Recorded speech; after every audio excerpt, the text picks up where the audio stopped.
الحمد لله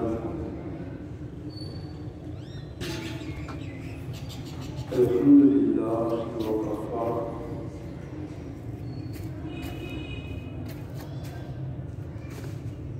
والصلاة والسلام على سيد الأنبياء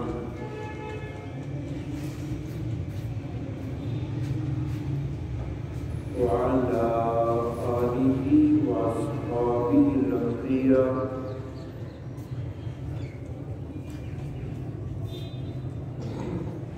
وعلى أولياء أمته والصلحاء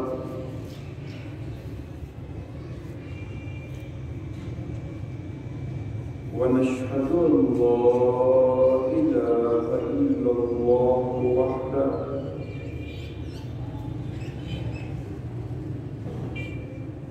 وحده لا شريك له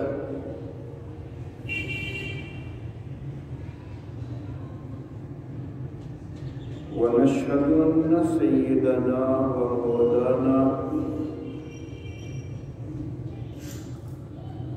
محمدًا عبده ورسوله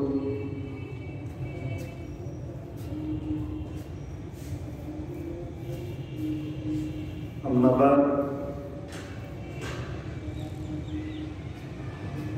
قال الله تعالى في القرآن الحكيم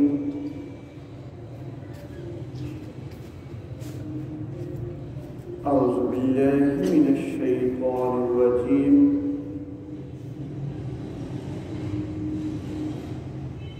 بسم الله الرحمن الرحيم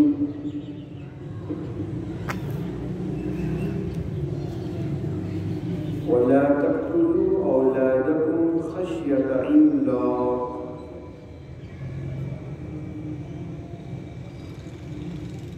نحن نرزقهم وإياكم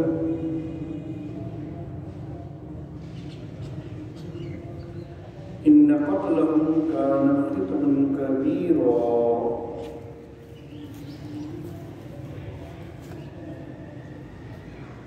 ولا تقربوا الزنا إنه كان فاحشة وساء سبيلا ولا تقتلوا النفس التي حرم الله إلا بالحق ومن قتل مظلوما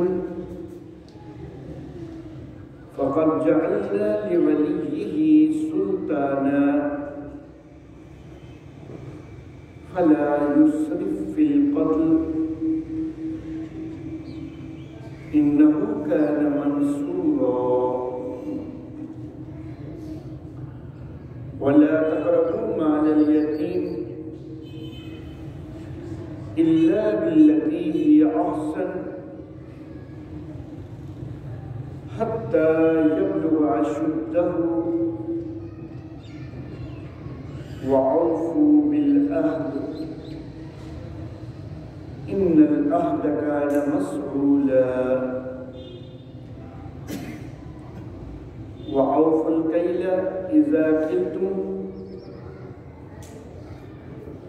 وزنوا بالقسطاس المستقيم ذلك خير وأحسن تعويلا صدق الله مولانا العلي العظيم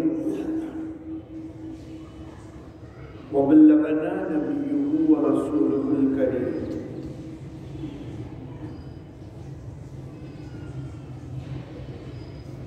محترم احباب،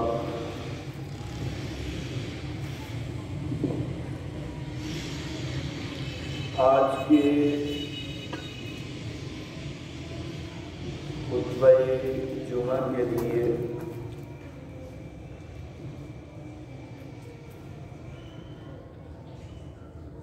کوئی خاص عنوان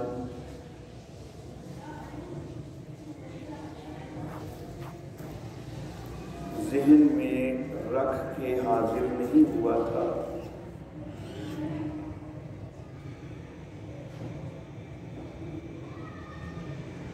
قرآن حکیم کھولا ہے 15واں سپارہ سورہ بنی اسرائیل کی آیات مبارکہ سامنے آئی ہیں۔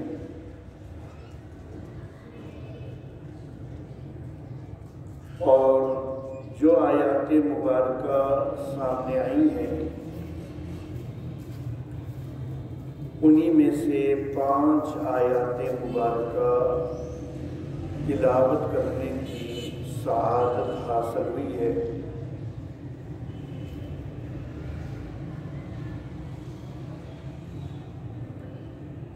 ان آیات مبارکہ میں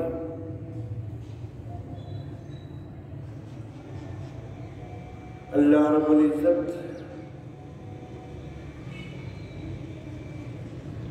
اہل ایمان کو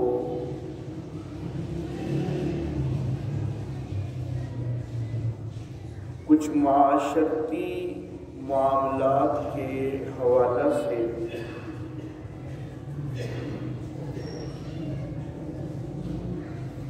کچھ نصیحتیں فرما رہے ہیں۔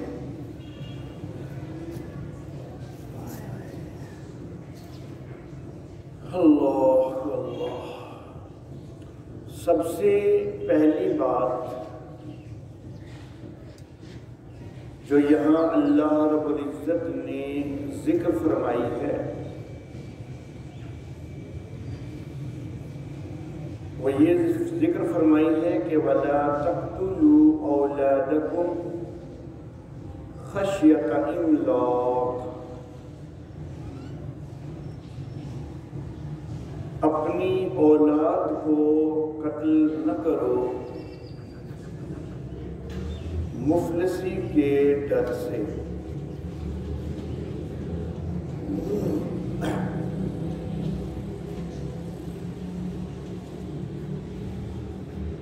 آیت مبارکہ کے یہ الفاظ پڑھ کے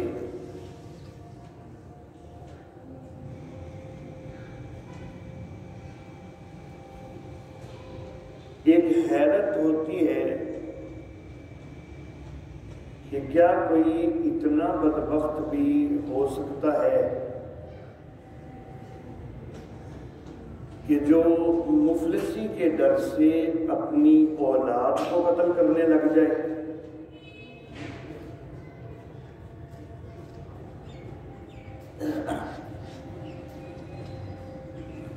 لیکن جس وقت ہم اپنے معاشرہ پر نظر کرتے ہیں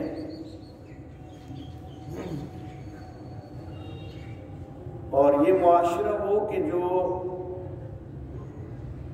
جاہلیت کا معاشرہ نہیں کہلا رہا بلکہ ایک تہذیب یافتہ معاشرہ کہلا رہا ہے،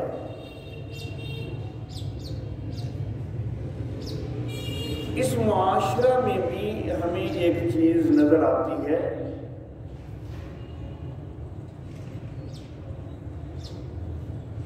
کہ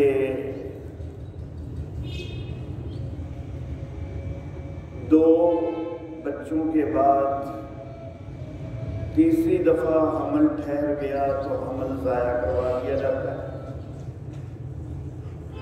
کوئی 3 بچوں کے بعد ضائع کروا دیتا ہے، کوئی 4 بچوں کے بعد۔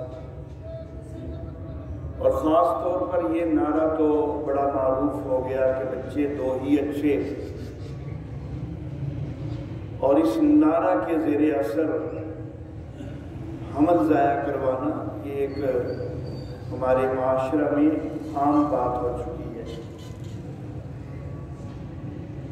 تو کیا یہ اولاد کا قتل نہیں ہے؟ اللہ اللہ، اور کیوں ہے؟ مفلسی کے ڈر سے یہ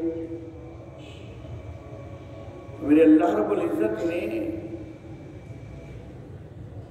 انسانیت کو بہت پہلے یہ تعلیم دے دی تھی،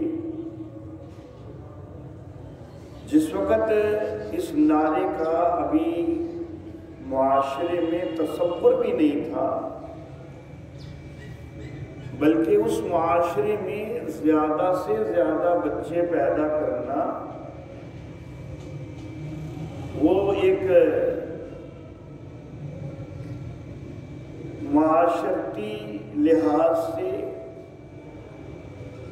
ایک عزت والا پہلو سمجھا جاتا تھا. اس معاشرے میں اس دور میں حمل ضائع نہیں کروائے جا رہے تھے، پھر بھی اللہ نے یہ فرما دیا. تو ہمارے تہذیب یافتہ معاشرہ میں جب یہ چیز موجود ہے تو جاہلیت میں کیا کچھ نہیں ہوتا ہوگا. اللہ اللہ.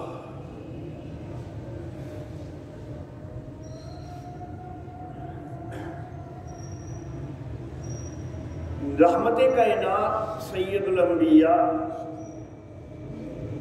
محمد عربی صلی اللہ علیہ وآلہ وسلم نے یہ ترغیب دی ہے کہ ایسی عورتوں سے نکاح کرو کہ جو زیادہ بچے پیدا کرنے والی ہوں. اور میرے آقا صلی اللہ علیہ وآلہ وسلم نے یہ ارشاد فرمایا کہ میں قیامت والے دن اپنی امت کی کثرت پہ فخر کروں گا. اب ہمارے سامنے دو پہلو آ گئے.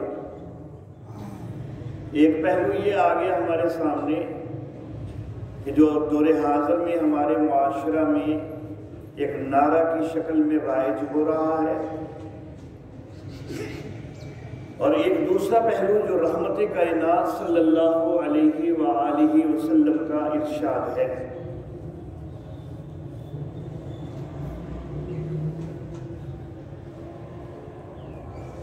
لیکن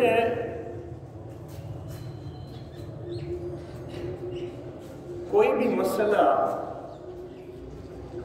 صرف کسی ایک حدیث مبارکہ کو سامنے رکھ کے حل نہیں ہوتا، بلکہ دیکھنا یہ ہوتا ہے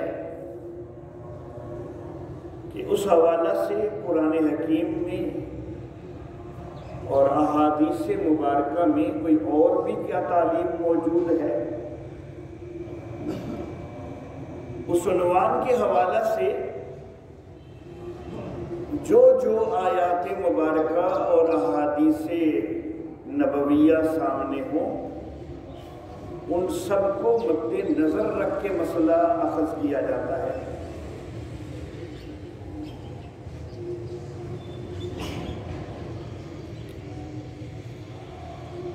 جب یہ ارشاد نظر آ گیا کہ میں قیامت والے دن اپنی امت کی کثرت پہ فخر کروں گا اور یہ کہ زیادہ بچے جننے والی عورتوں سے نکاح کرو،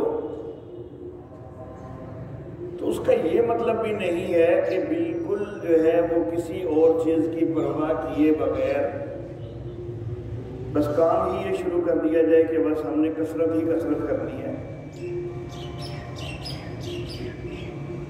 اللہ اللہ. صرف کثرت ہی نہیں، تربیت بھی کرنی ہے. میرے آقا نے فرمایا نا کہ میں فخر کروں گا، تو کوئی قابل فخر ہوں گے تو فخر کریں گے نا میرے آقا. اگر صرف کثرت ہی کثرت ہو لیکن وہ قابل فخر ہی نہ ہو تو پھر میرے آقا کیا فخر کریں گے. اللہ اللہ. تو یہ نعرہ کہ صرف بچے دو ہی اچھے، ایک طرف یہ بھی غلط انتہا ہے، اور دوسری طرف بالکل بغیر سوچے سمجھے کثرت ہی کثرت کی طرف چلے جانا وہ بھی غلط ہے. بلکہ اتنے ہونے چاہیے، اتنوں کے لیے کوشش ہونی چاہیے کہ جن کی آپ سمجھتے ہیں کہ اچھی تربیت بھی کر سکتے ہیں. صحابہ کرام رضوان اللہ علیہم اجمعین، ان کے سامنے یہ حدیث مبارکہ بھی موجود تھی لیکن اس کے باوجود صحابہ کرام کا خود نبی اکرم صلی اللہ علیہ وآلہ وسلم کے دور میں عزل کرنا بھی ثابت ہے، اور عزل جو ہے یہ پیدائش کے اندر وقفے کا ایک انداز ہے۔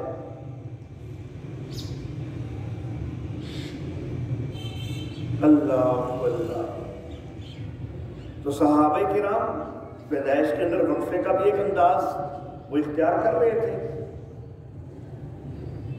شریعت اسلامیہ نے بچے کو 2 سال تک دودھ پلانے کی ترغیب دی ہے، یہ بھی کچھ وقفے اور فاصلے کی طرف اشارہ کرتا ہے کہ 2 سال تک ابھی اسی بچے کے اوپر پوری طرح توجہ ہونی چاہیے، مزید کی کوشش نہیں ہونی چاہیے۔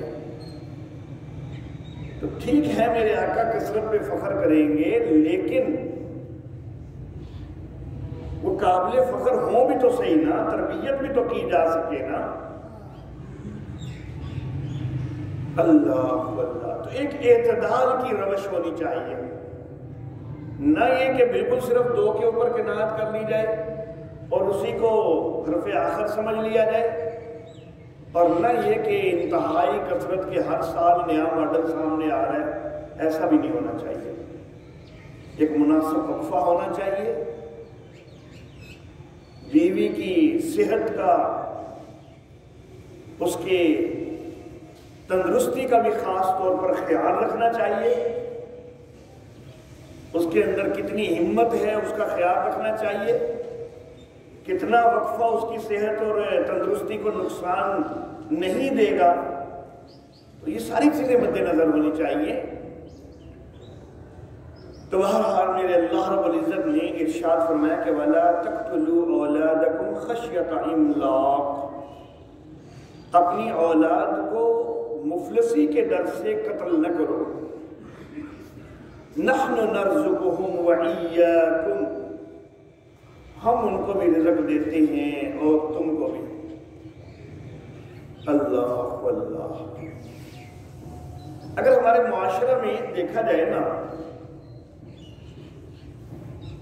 تو شاید مولوی کی تنخواہ سب سے کم نظر آئے گی، ایک عام مزدور کی بھی تنخواہ جو ہے، دیہاڑی جو ہے، وہ مولوی کی تنخواہ سے زیادہ ہی ہوتی ہے عموماً، اور عموماً ہمارے مولویوں کے بچے ہی زیادہ ہوتے ہیں۔ لوگ مفلسی سے ڈرتے رہتے ہیں، مولوی جس کی تنخواہ بھی کم ہے اس کے بچے زیادہ ہیں اور وہ پال رہا ہے بڑے اچھے انداز میں۔ اور ابھی تو چند دن سے ایک مولوی صاحب تو خاص طور پر معروف ہوئے ہیں فیصل آباد کے، جن کے 28 بچے ہیں، 4 بیویاں ہیں، 28 بچے ہیں، 19 بیٹے 9 بیٹیاں ہیں۔ مولوی یعقوب صاحب فیصل آبادی بڑے معروف ہوئے ان دنوں میں، اور مولوی بیچارے کی تنخواہ کتنی ہوگی، لیکن وہ 28 بچوں کو پال تو رہا ہے۔ اللہ دکھا رہا ہے کہ رزق لوگوں تمہارے اختیار میں نہیں، رزق میرے اختیار میں ہے۔ تم اسباب کی طرف نظر کرتے ہو، لیکن میرا اللہ اسباب کا محتاج نہیں ہے، وہ اسباب کم ہونے پر بھی زیادہ برکتیں عطا فرما دینے پر قادر ہے۔ اللہ اللہ، اور برکتیں دینے والا صرف اللہ ہے، کوئی اور برکتیں دینے والا نہیں ہے۔ باعث برکت تو انبیاء کرام علیہم السلام بھی ہیں، خاص طور پر میرے آقا محمد عربی صلی اللہ علیہ وآلہ وسلم سب سے زیادہ باعث برکت تھے۔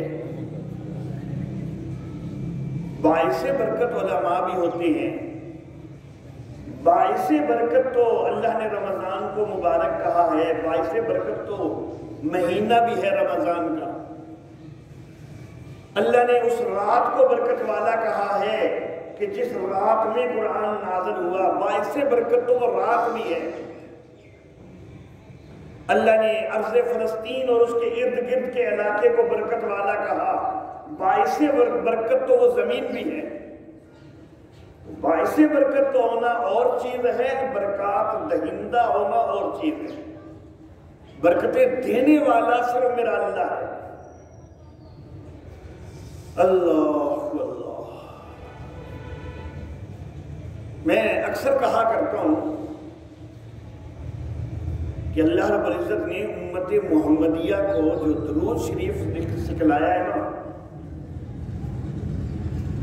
تو اس درود شریف کے اندر بھی اللہ رب العزت نے مسئلہ توحید کو بڑا نکھار دیا ہے۔ تو نبی اکرم صلی اللہ علیہ وسلم کے لیے ایک دعا نا، لیکن نبی اکرم صلی اللہ علیہ وآلہ وسلم کے لیے دعا ہونے میں بھی اللہ نے مسئلہ توحید کو بڑا نکھارا ہے۔ اللہم صلی علی محمد وعلی آل محمد، یا اللہ تو رحمتیں بھیج محمد صلی اللہ علیہ وآلہ وسلم پر اور محمد صلی اللہ علیہ وآلہ وسلم کی آل پر، کما صلیت علی ابراہیم وعلی آل ابراہیم، یا اللہ جس طرح تو نے رحمتیں بھیجی سیدنا ابراہیم علیہ الصلوۃ والتسلیمات پر اور سیدنا ابراہیم علیہ الصلوۃ والتسلیمات کی آل پر، انک حمید مجید، بے شک تو تعریفوں والا ہے، بزرگی والا ہے۔ اللہ اللہ۔ اللہم بارک علی محمد وعلی آل محمد، اے اللہ برکتیں عطا فرما دے میرے آقا محمد عربی صلی اللہ علیہ وآلہ وسلم کو اور میرے آقا محمد عربی صلی اللہ علیہ وآلہ وسلم کی آل کو، کما بارکت علی ابراہیم وعلی آل ابراہیم، جس طرح تو نے برکتیں عطا فرمائی سیدنا ابراہیم علیہ الصلوۃ والتسلیمات کو اور سیدنا ابراہیم علیہ الصلوۃ والتسلیمات کی آل کو، انک حمید مجید، بے شک تو تعریفوں والا ہے، بزرگیوں والا ہے۔ اور میرا عقیدہ ہے اس درود شریف میں میرے آقا کے لیے رحمت کی دعا ہے اور برکت کی دعا ہے، اور میرا عقیدہ ہے کہ پوری کائنات میں اللہ رب العزت کی ساری مخلوقات میں سے جس ہستی کو اللہ نے سب سے زیادہ رحمتوں سے اور برکتوں سے نوازا ہے وہ میرے آقا محمد عربی صلی اللہ علیہ وآلہ وسلم ہیں۔ سب سے زیادہ برکتیں، سب سے زیادہ رحمتیں انہی کے لیے ہیں، لیکن اس کے باوجود ساری امت مسلمہ کو ان کے لیے دعا پر لگا دیا۔ ہر نماز میں دعا کرنی ہے۔ تمہاری نماز اس وقت تک مکمل نہیں ہوگی جب تک تم نے نبی اکرم صلی اللہ علیہ وآلہ وسلم کے لیے رحمتوں اور برکتوں کی دعا نہیں کرنی۔ ہر نماز کے اندر فرضوں میں الگ سے دعا کرنی ہے، سنتوں میں الگ سے دعا کرنی ہے، نفلوں میں الگ سے، وتروں میں الگ سے۔ اللہ اللہ۔ دعا کس کے لیے کی جاتی ہے؟ کہ جو محتاج ہو۔ جو محتاج ہی نہیں اس کے لیے تو دعا نہیں نہ ہوتی۔ جو محتاج ہوتا ہے اس کے لیے دعا ہوتی ہے۔ اور ساری کائنات کی سب سے زیادہ رحمتیں، سب سے زیادہ برکتیں میرے آقا کو حاصل ہوئی، اس کے باوجود میرے آقا اللہ کی مزید رحمتوں کے، مزید برکتوں کے محتاج ہیں۔ اللہ اللہ۔ تبھی تو ساری امت دعا کر رہی ہے۔ تو جو میرے آقا بھی اللہ کی رحمتوں کے محتاج ہیں، تو کیا پھر آقا رحمتیں کرنے والے ہو سکتے ہیں؟ جب آقا اللہ کی برکتوں کے محتاج ہیں تو کیا آقا برکتیں دینے والے ہو سکتے ہیں؟ اللہ اللہ۔ جو خود محتاج ہو وہ حاجت روا نہیں ہوا کرتا۔ جو خود حاجتوں میں پھنسا ہو، جو محتاج ہو، وہ داتا نہیں ہوا کرتا۔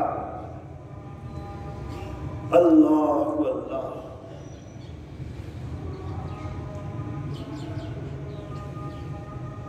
اور پھر اللہ رب العزت نے جو امت محمدیہ کو یہ درود شریف دیا ہے، اس میں صرف علی محمد کے اوپر اکتفا نہیں کیا اللہ نے، وعلی آل محمد کا بھی تذکرہ کیا۔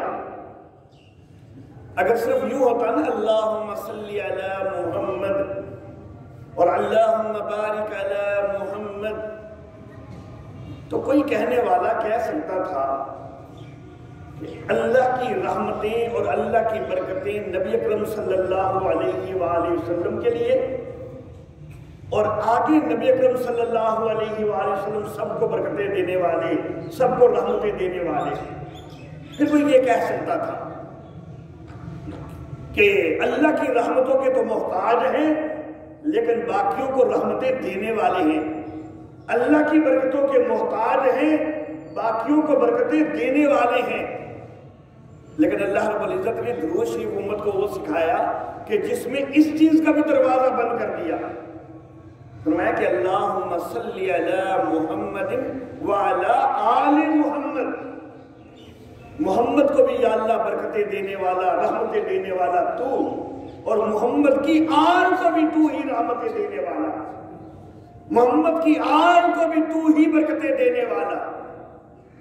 محمد کی آل نے بھی اگر رحمتیں حاصل کرنی ہے تو محمد کے در پہ نہیں جانا صلی اللہ علیہ وآلہ وسلم، بلکہ تیرے در پہ جانا ہے۔ محمد کی آل نے بھی برکتیں حاصل کرنی ہے صلی اللہ علیہ وآلہ وسلم، تو محمد عربی کے در پہ نہیں جانا، یا اللہ تیرے در پہ جانا ہے، کیونکہ رحمتیں دینے والا تو ہی ہے، برکتیں دینے والا تو ہی ہے۔ اللہ اللہ۔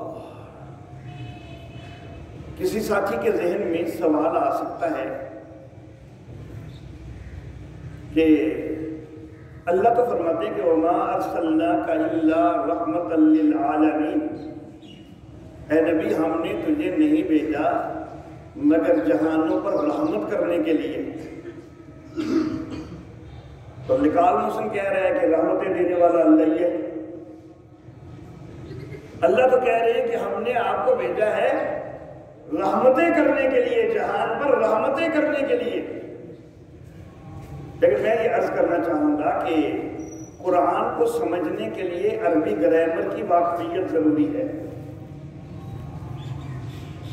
عربی گرامر کا ایک اصول ہے، اس آیت کو سمجھنے کے لیے وہ اصول مد نظر ہونا بڑا لازمی ہے، نہیں تو معاملہ بڑا دور نکل جاتا ہے اگر اس اصول کو نہ سمجھا جائے۔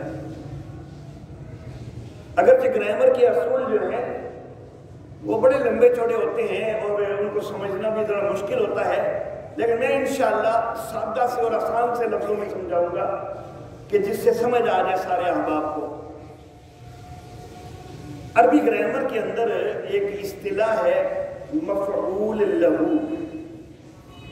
مفعول لہو اس کو کہتے ہیں کہ جس کے اندر کسی کام کا مقصد بتایا جائے کہ یہ کام کیا گیا ہے تو کیوں کیا گیا ہے، تو جس لفظ سے وہ مقصد واضح کیا گیا ہو نا، اس لفظ کو کہتے ہیں مفعول لہو۔ میں اس کی ایک مثال دوں گا، اس سے بات زیادہ نکھر کے سامنے آئے گی۔ عربی میں ایک جملہ بولا جاتا ہے، مثلا ضربتہ تعدیباً، میں نے اسے مارا ادب سکھانے کے لیے۔ گستاخیاں کرتا تھا، میں نے تھوڑے سے 2-4 تھپڑ لگائے تاکہ اس کو آئندہ کے لیے اصلاح ہو جائے اس کی۔ میں نے اس کے اوپر ظلم کے لیے نہیں مارا بلکہ ادب سکھانے کے لیے مارا ہے، آئندہ کی اس کی اصلاح کے لیے، اس کی خیر خواہی کے لیے ہی مارا ہے۔ ایک باپ ہے مثال کے طور پر اپنے بیٹے کو مارتا ہے اور پھر کسی کو بتاتا ہے کہ میں نے مارا ہے اپنے بیٹے کو تو ادب سکھانے کے لیے مارا ہے۔ ایک استاد ہے اپنے شاگرد کو مارتا ہے ادب سکھانے کے لیے مارتا ہے۔ اللہ اللہ، تو اس میں یہ جو تعدیباً ہے نا، ادب سکھانے کے لیے، یہ وجہ بتا رہا ہے نا مارنے کی تو یہ مفعول لہو ہے۔ مفعول لہو کیا ہوتا ہے کہ جس میں کسی کام کا مقصد بتایا جائے، وجہ بتائی جائے۔ ضرب تو میں نے مارا ہے، وہ اس کو، مارنے والا کون ہوں میں، یہ ہو گیا فاعل، میں جو ہے میں فاعل ہوں، میں مارنے والا ہوں۔ کام کیا ہوا ہے؟ ضرب، فعل، وہ فعل ہے ضرب، مارا گیا ہے۔ مارا کس کو ہے؟ اس کو، اللہ اللہ، اور وہ کیا ہے؟ وہ مفعول ہے، اس کو مفعول کہتے ہیں یا مفعول بہی کہتے ہیں جس کو مارا گیا۔ لیکن مارا کیوں گیا ہے؟ تعدیباً، ادب سکھانے کے لیے۔ یہ جو تعدیباً ہے نا، اس کے اوپر خاص طور پر توجہ دینی ہے۔ اللہ اللہ، مارنے والا کون ہے؟ میں۔ ادب سکھانے والا کون ہے؟ یہاں پر یہ نکتہ ہے، مارنے والا کون ہے؟ میں۔ تو ادب سکھانے والا کیا وہ ہے جس کو مار پڑی ہے؟ نہیں، وہ بھی میں۔ معلوم ہوا کہ مفعول لہو سے پہلے جو فعل ہوتا ہے نا، اس فعل کا فاعل اور مفعول لہو کا فاعل وہ ایک ہی ہوتا ہے۔ مارنے والا میں ہوں تو ادب سکھانے والا بھی میں ہوں۔ سمجھ آ گئی؟ تو اب یہ جو رحمت للعالمین ہے نا، یہ بھی مفعول لہو ہے، یہ مفعول لہو ہے۔ اور اس سے پہلے فعل کیا ہے؟ ارسلنا، ہم نے بھیجا ہے۔ اللہ فرما رہے ہیں وما ارسلناک، ہم نے نہیں بھیجا آپ کو الا، مگر اس لیے، کس لیے؟ مقصد بتایا جا رہا ہے نا، اس لیے کہ رحمت کی جائے جہانوں پر۔ تو بھیجنے والا کون؟ اللہ۔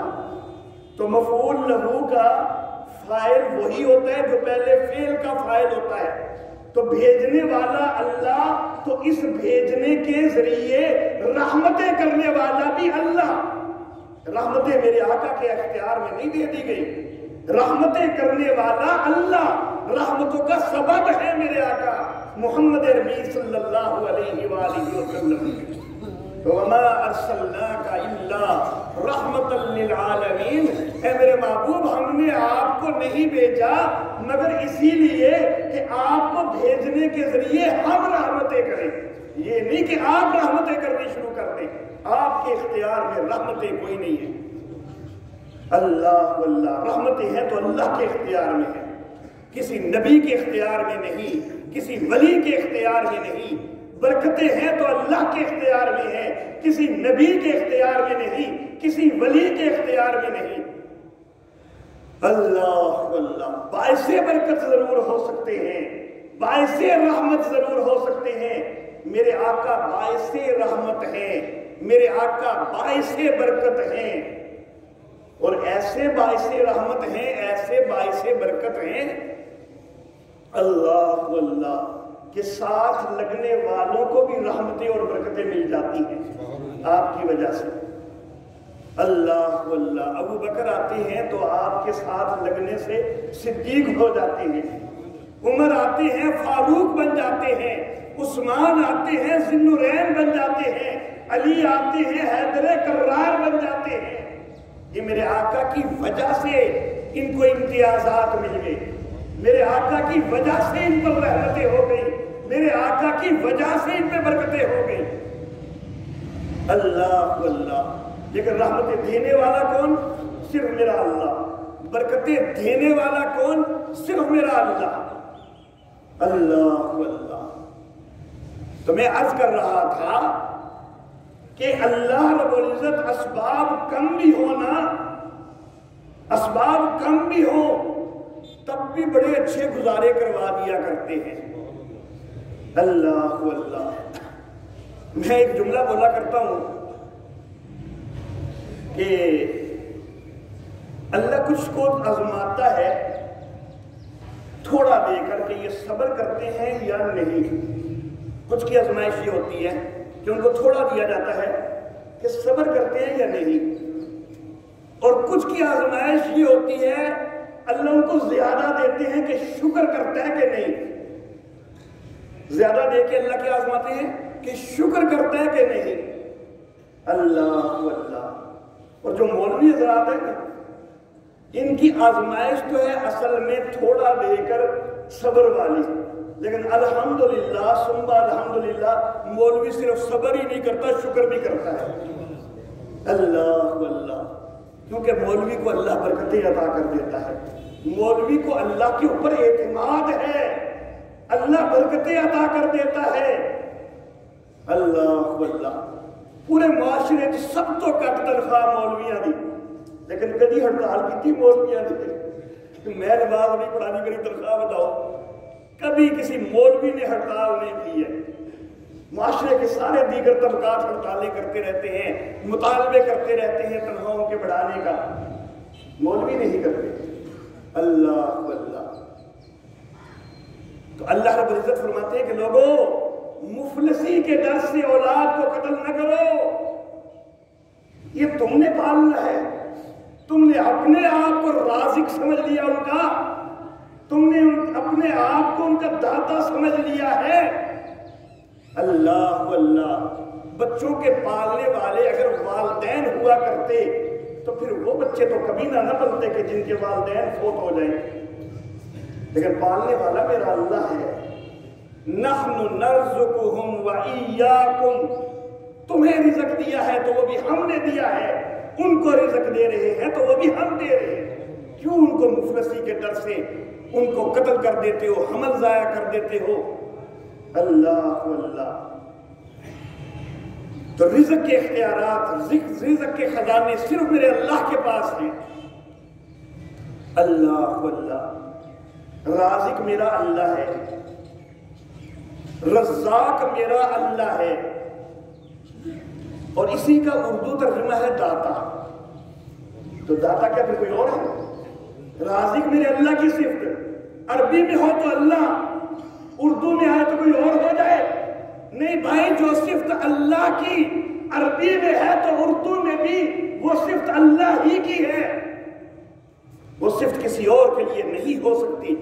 جب عربی میں رازق اور رزاق صرف اور صرف میرا اللہ ہے، رزق کے اختیارات صرف میرے اللہ کے پاس ہیں، تو پھر کوئی اور داتا ہونے کے دعوے نہیں کر سکتا۔ اللہ اللہ، حضرت علی حجویری کو داتا گنج بخش کہنا 100% شرک ہے۔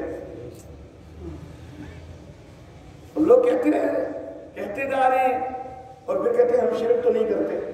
بھائی اللہ کی صفت ہے رزاق ہونا، رزق دینا میں اللہ کی صفت ہے، تسی غیر کی طرف تو منسوب کیے جا رہا ہے، اس کے باوجود تو شرک نہیں کر رہا، تو اور شرک کیا ہوتا ہے؟ اسی کو تو شرک کہا جاتا ہے، اللہ کی ذات میں کسی کو شریک بنا دینا، یا اللہ کی صفات میں شریک بنا دینا، یا اللہ کی عبادات میں شریک بنا دینا، یہی تو شرک ہے۔ تو جو اللہ کی صفات ہیں وہ اللہ ہی کے لیے ثابت ہیں۔ اللہ اللہ، قرآن حکیم کا جو سب سے پہلا لفظ ہے نا، میں اکثر کہا کرتا ہوں کہ بس اس ایک لفظ کو ہی بندہ سمجھ لے نا تو عقیدے کا مسئلہ تو یہی پہ حل ہو جاتا ہے۔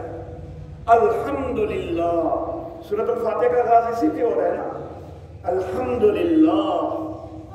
ترجمہ ہم کیا کرتے ہیں کہ سب تعریفیں اللہ کے لیے ہیں، سب تعریفیں اللہ کے لیے ہیں۔ کیا ہم اللہ کے علاوہ کسی کی تعریف نہیں کرتے؟ تعریفیں تو ہم نبی اکرم صلی اللہ علیہ وسلم کی بھی کرتے ہیں، اور ہمارے ایمان کا حصہ ہے۔ ہم کہتے ہیں ہمارا اس وقت ایمان ہی مکمل نہیں جب تک ہم نبی اکرم صلی اللہ علیہ وسلم کی تعریف نہ کریں۔